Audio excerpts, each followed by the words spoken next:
thought I might as well show you my computer setup, which I never use.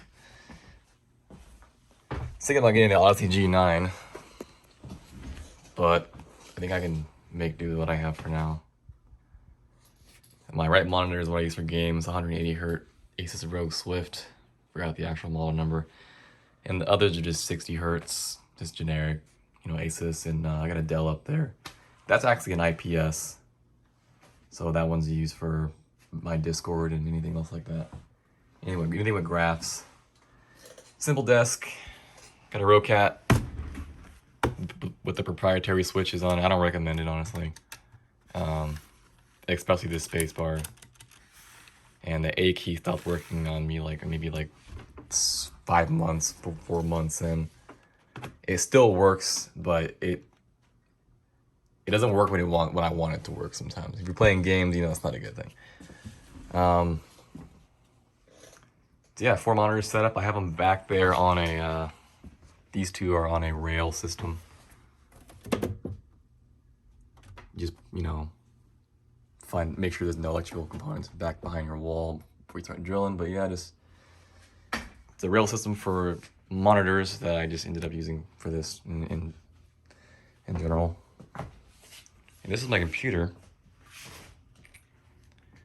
It is a Corsair 1000D case. It's humongous.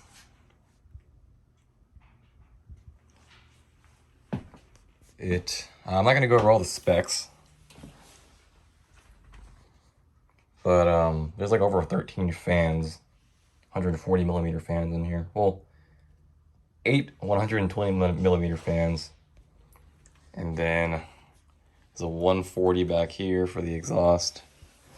And like I said, up here, there's 8, so 2, 4, 6, 8, 120 millimeters at I think 2600 RPM, something like that. Or I think it's 3000 RPMs, I think. So they have these suicide doors that open up. Full tempered glass. So yeah, so there's a 140, 8 120s. And then these are, I have it in a push-pull configuration with my radiator. It's so these are 140s up here, and another set of 140s. So they're pushing, and then these are pulling. I took the fan cup, or what do you call it, the dust shield, because it would pretty much what would happen was the fan would blow up, or it'd pull up, and then it would get stuck inside of that actual fan filter, and it wouldn't go anywhere. So by removing it, it actually allows it to exhaust out of the sides like it's supposed to. I have a 9900K in here underneath that cooler block. This is from Alpha Cool, by the way. It's called the Esabear 420. It's a 420 millimeter radiator. It's humongous, cost a lot. The wiring is ridiculous, all this stuff, because of just how much sheer stuff I have in here. That's a 2080 Ti, Asus ROG Strix. Everyone knows what that is. They definitely got up in price. I got that at $800 on OfferUp. I think they're over $1,000 now, which is kind of extraordinary. I have the the 9900K is underneath that block.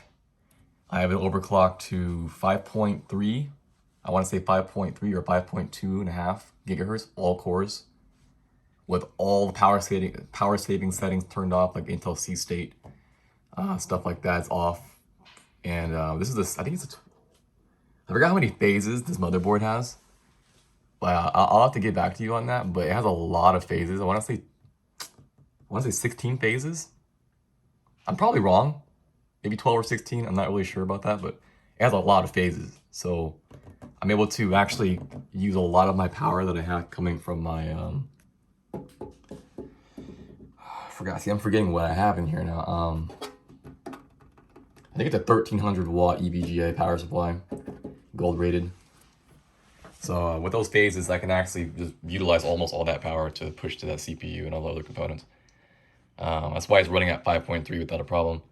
But even then, this cooler itself does not want to support anything past 5.3. Well, I'm gonna have to get a full reservoir or pump setup because not even this thing can do it. And this has copper fins, radiator, and unlike others that are aluminum, this is actually full copper. So if that can't do it, then I'm gonna need to go to a more extreme setup for sure. This is the motherboard. Actually, is an MSI Ace. Shit, I have it right here actually. What is it? It's the Z390 Meg. Yeah, so the Meg Z390 Ace from MSI. It's a pretty nice board. Also expensive. I think I got it for like almost $500, $450. It was a little, it was a little bit cheaper when I first bought it. It was like maybe $350, but then I was an idiot and I decided to connect all these RGB connectors in an incorrect way to the point where it shorted my motherboard out. So I had to buy another one. And that was like right when everything started getting more expensive and it jumped up like $150 in price. So I paid like another $450 for a new one.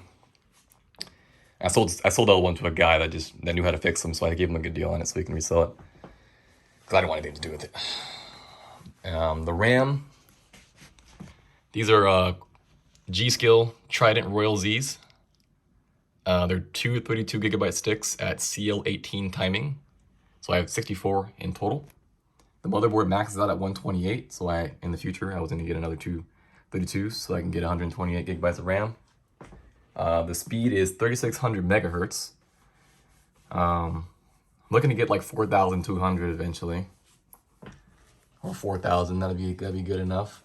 I'm not using any of my M.2 shields or M.2 keys because I have SSDs in the back and RAID 0 at the moment.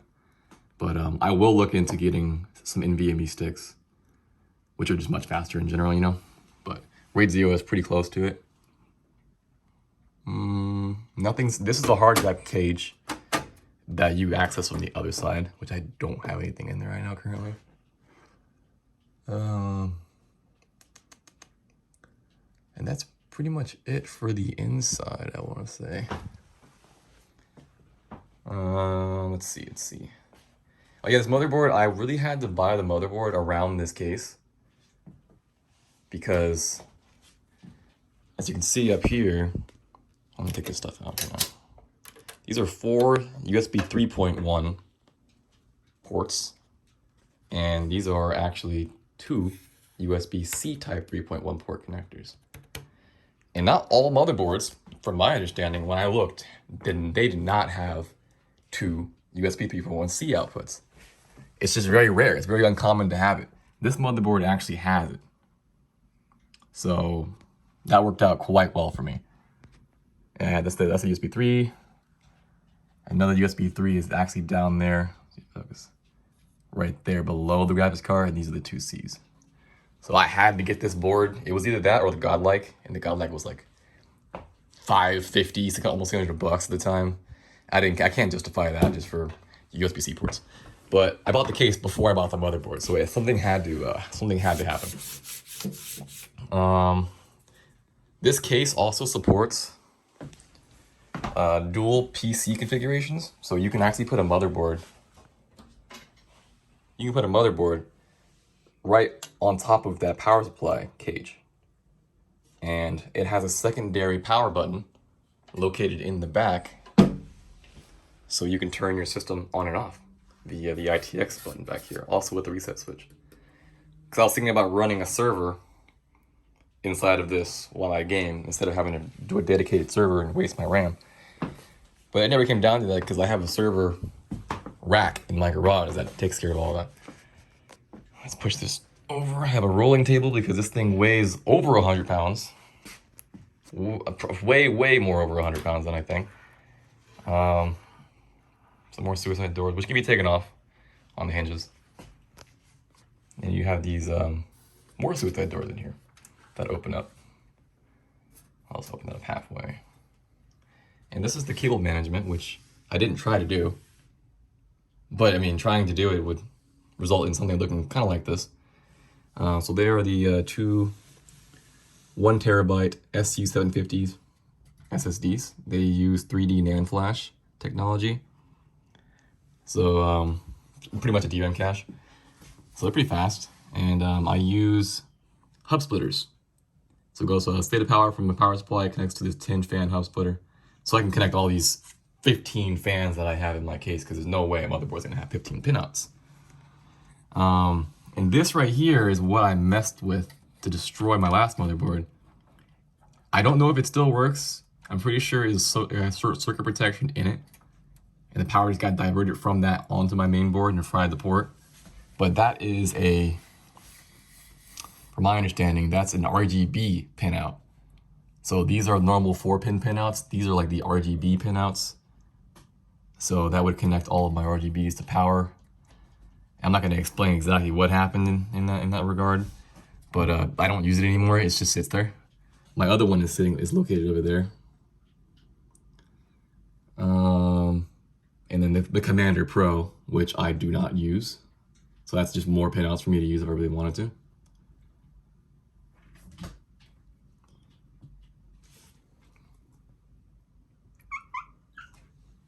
Cat's there. So yeah, you have more slots for more SSDs if you really wanted to add more.